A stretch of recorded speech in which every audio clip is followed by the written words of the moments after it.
Okay, this is chapter 7 of Holes, and this is the first part of the chapter. The shovel felt heavy in Stanley's soft, fleshy hands. He tried to jam it into the earth, but the blade banged against the ground and bounced off without making a dent. The vibrations ran up the shaft of the shovel and into Stanley's wrists, making his bones rattle. It was still dark. The only light came from the moon and the stars, more stars than Stanley had ever seen before. It seemed he had only just gotten to sleep when Mr. Pendensky came in and woke everyone up.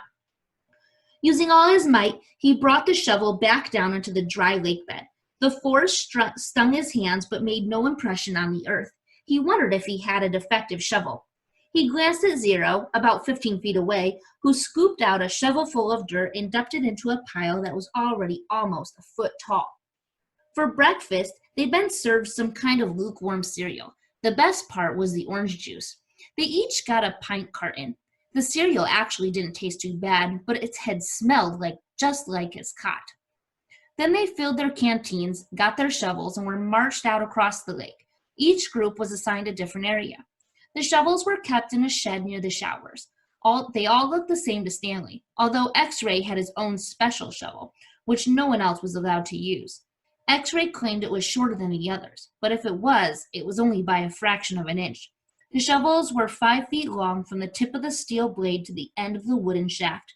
Stanley's hole would have to be as deep as his shovel, and he'd have to be able to lay the shovel flat across the bottom in any direction. That was why X-Ray wanted the shortest shovel.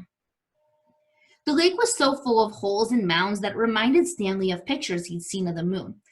"If you find anything interesting or unusual," Mr. Pendensky had told him, "you should report it either to me or Mr. Sir when we come around with the water truck. If the warden likes what you found, you'll get the rest of the day off."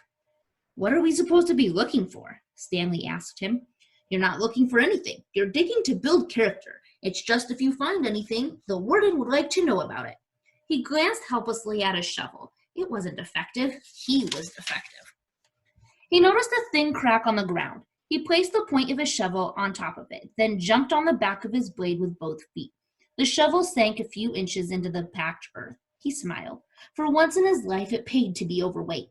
He leaned on the shaft and pried up his first shovel full of dirt, then dumped it off to the side. "Only 10 million more to go," he thought, then placed the shovel back in the crack and jumped on it again. He unearthed several shovelfuls of dirt in this manner, before it occurred to him that he was dumping his dirt within the perimeter of his hole. He laid his shovel flat on the ground and marked where the edges of his hole would be. 5 feet was awfully wide. He moved the dirt he'd already dug up out past this mark. He took a drink from his canteen.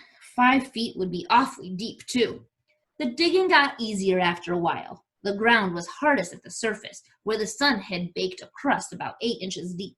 Beneath that, the earth was looser, but by the time Stanley broke past the crust, a blister had formed in the middle of his right thumb, and it hurt to hold the shovel. Stanley's great-great-grandfather was named Ilya Yelnats. He was born in Latvia. When he was 15 years old, he fell in love with Myra Menke. He didn't know he was Stanley's great-great-grandfather. Myra Menke was 14. She would turn 15 in 2 months, at which time her father had decided she would be married.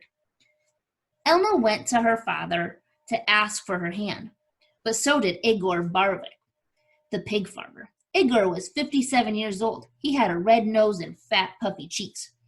"I will trade you my fattest pig for your daughter," Igor offered. "And what have you got?" Myra's father asked Elna. "A heart full of love," said Elia. "I'd rather have a fat pig," said Myra's father. Desperate, Elia went to see Madame Zeroni, an old Egyptian woman who lived on the edge of town. He had become friends with her. Though she was quite a bit older than him, she was even older than Igor Barkov.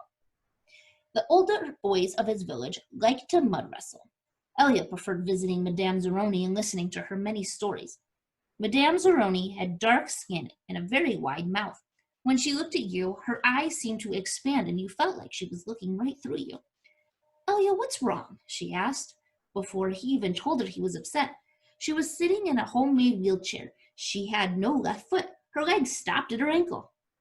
"I'm in love with Myra Menke," Elia confessed, "but Igor Barvok has offered to trade his fattest pig for her."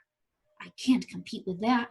"Good," said Madame Zeroni. "You're too young to get married. You've got your whole life ahead of you." "But I love Myra." "Myra's head is empty as a flower pot." "But she's beautiful." "So is a flower pot." "Can she push a plow?" "Can she milk a goat?" "No, she is too delicate." "Can she have an intelligent conversation?" "No, she is silly and foolish." "Will she take care of you when you are sick?"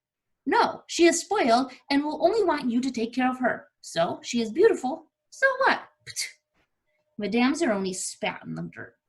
She told Elia that he should go to America. "Like my son, that's where your future lies, not with Myra Menke." But Elia would hear none of that. He was 15, and all he could see was Myra's shallow beauty. Madame Zeroni hated to see Elia so forlorn. Against her better judgment, she agreed to help him. "It just so happens my sow gave birth to a litter of piglets yesterday," she said. "There is one little runt whom she won't suckle. You may have him." "You would die anyway." He would die anyway.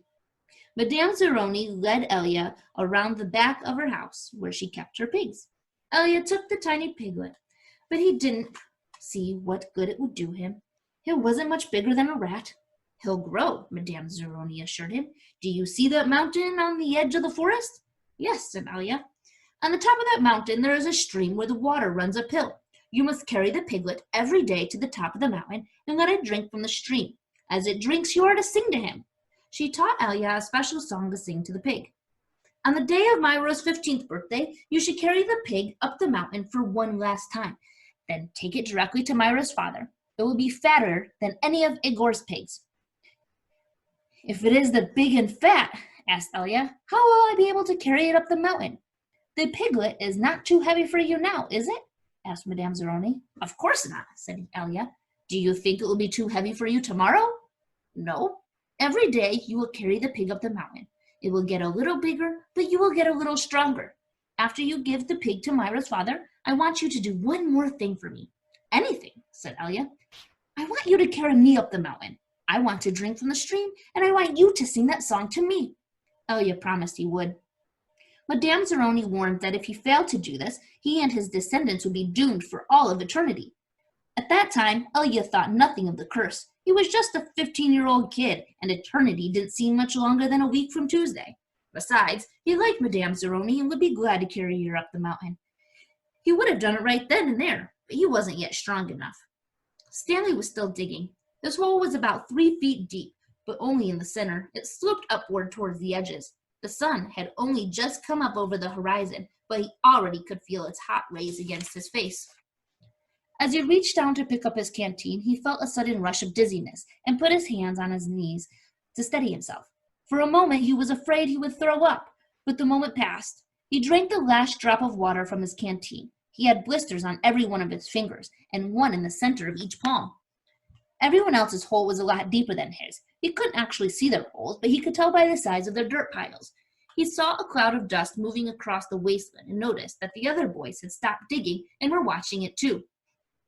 The dirt cloud moved closer, and he could see that it trailed behind a red pickup truck. The truck stopped near where they were digging, and the boys lined up behind it. X-ray in front, Zero with the rear. Stanley got in line behind Zero. Mr. Sir filled each of their canteens from a tank of water in the bed of the pickup. As he took Stanley's canteen from him, he said, "This isn't the Girl Scouts, is it?" Stanley raised and lowered one shoulder.